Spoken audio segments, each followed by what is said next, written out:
I want to bring in immigration lawyer Kate Lincoln-Goldfinch. She's also the owner and CEO of Lincoln-Goldfinch Law. Welcome here to the show. It's definitely not a new issue here. Officials are struggling with the migrants already in El Paso. We know that resources are also limited, which includes not enough immigration lawyers and judges as well. So if the Biden administration asked for your opinion, how would you tackle this issue? I think no matter what, we're going to see some challenge here because what we've had is a border that has been completely closed to asylum seekers for 3 years. And now that Title 42 is ending, the public health emergency is over, we are reopening the border to offer asylum protections to people who qualify, as we have done for 70 years. It's only in the last 3 years that we stopped that. And now that we're going back to the era pre-COVID, we have a backlog of asylum seekers to handle. These are people who are going to be applying for protection because they come from places like Venezuela, where they're fleeing political persecution.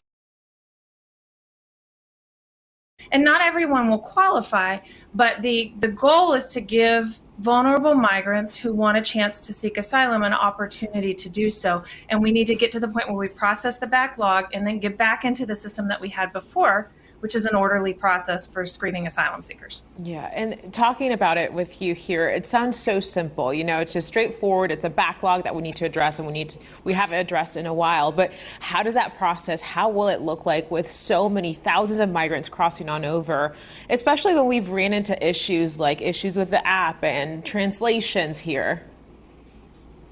Yeah, and it's something that we saw in 2021 when Title 42 was lifted, but only as it applied to unaccompanied migrant kids. And you may recall there were children who were lost in the detention system for weeks. Their parents couldn't find them. And so I think, we'll have to see how the Biden administration does next week, but I think they are facing process asylum seekers of 3 years in an orderly and dignified way. And I think the thing that we should all keep in mind, in my humble opinion, is that, of course, this will look challenging and somewhat messy and probably chaotic. But the goal is to get over this hurdle where we can get back to the system that we had in place before. And we are a nation that can do this. We are capable. And we are a nation that also has committed to offering asylum protections to refugees who are fleeing persecution. And so the goal of getting to a point where we can screen asylum seekers should be a shared one for all of us. Kate, you mentioned that children there earlier, and that many advocates, of course, fear of the mistreatment of migrants with so many people crossing on over. We know about 1,500 active duty troopers were already sent to the southern border, but what is expected of them once they arrive?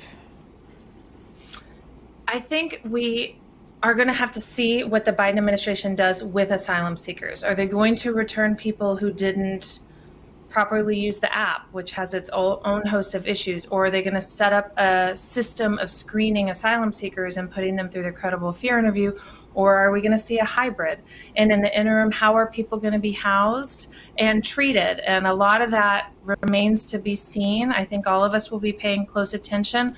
My hope and my expectation is that we've had enough time to prepare, and that the Biden administration has thought through the needs of this population and the needs of our nation to properly screen asylum seekers, and that there's going to be a system in place and facilities in place so that we won't see a bunch of chaos or mistreatment of migrants. Yeah, and Kate, before we let you go here, in your opinion, how effective was Title 42? Could we see something similar replace it? So Title 42 is a public health emergency, and we should not expect the executive branch of the government to enforce border policy using public health laws. That's not the right way to go about lawmaking. What we expect and hope is that Congress will pass comprehensive immigration reform that accurately reflects the needs of this economy, and that we will see steady and orderly border policies that don't shift and change with the wind, and that aren't implemented by an executive branch and then later challenged in the courts so that ultimately federal judges are deciding border policy. We really need Congress to get together and act and pass policies that are needed for all of us.